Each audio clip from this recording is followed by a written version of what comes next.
تعالي نعمل بربع كيلو لحمة مفرومة وربع كيلو برغل، 2 كيلو من الكوبيبة الشامي، هتنفعك جدًا في عزومات رمضان كطبق جانبي سهل وسريع واقتصادي جدًا وهيشرفِك قدّام ضيوفِك. هنجيب كوبايتين من البرغل ننقيه كويس جدًا ونحط له كوبايتين من المَيّة المغلية ونسيبه على جنب لحد ما يشرب كل المَيّة. في الوقت ده هنسلق بطاطستين كبار ونهرسهم كويس جدًا.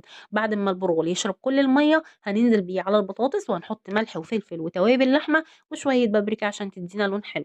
وبعد كده هنحط 3 معالق كبار من النشا ونعجن كأننا بنعجن عجينة بالضبط، لحد أمّا تبقى في إيدينا عجينة متماسكة وسهلة التشكيل. هنجيب بقى ربع كيلو اللحمة هنعصّجه، عايزة تضيفي جبنة، الجبنة اختياري، وبعدين هتشكّليها وتحشيها لحمة مفرومة أو لحمة مفرومة وجبنة براحتك خالص، وتدخّليه الفريزر تتجمد. أول ما تتجمد هتلمّيها بقى في كيس كده وتحطيها تاني في الفريزر، وقت ما تحتاجيها تطلّعيها متجمدة على الزيت السخن تقليها وتقدّميها بشكل حلو، هتشرّفِك جدًا قدّام ضيوفِك، وفي نفس الوقت هتبقي وفّرتِ في الميزانية.